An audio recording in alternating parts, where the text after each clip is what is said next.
با کمال ادب، احترام، محبت و صمیمیت خاص شما را و اهل پیوندانتان را با آمد عید سید فیتر تبریک نموده برایتان در این لحظه های مبارک طلب و نیت های نیکی دوستانه را از درگاه یزدان پاک تمنا دارم.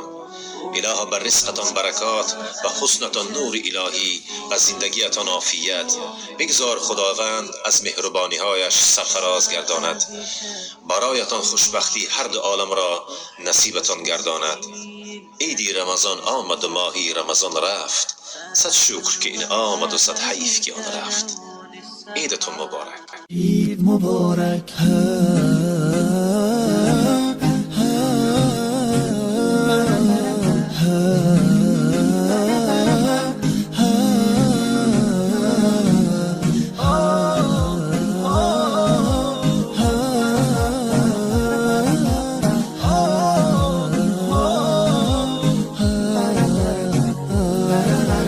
هدیه رب تبارک بر شما، عید فطر آمد مبارک بر شما. مظهر توحید و ایمان آمده، مؤمنان را عید مهمان آمده. یک ندا آید برای مؤمنان، مژده بخشش ز سوی آسمان.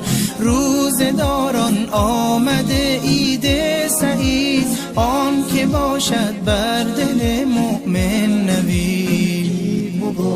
روز ایثار است و روز تهنیت، روز تبریک است و روز تسلیت. تسلیت بر روز خاران می شود، تهنیت بر روز داران می شود. عید فطر آغاز فصل بندگی است، تا بشه فضل خدا بر زندگی است. ای که هستی طالب احسان رب، باز آ در وادی رضوان رب، باز آ در وادی رضوان رب. عید مبارک.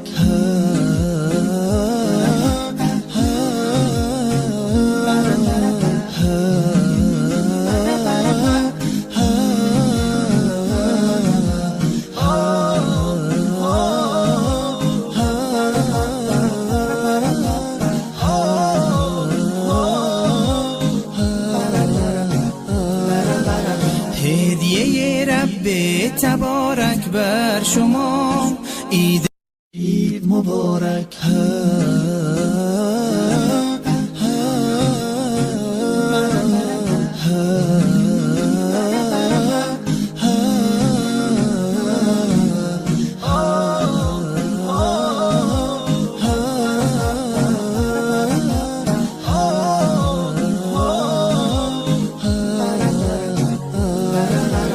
هدیه رب تبارک بر شما، عید فطر آمد مبارک بر شما.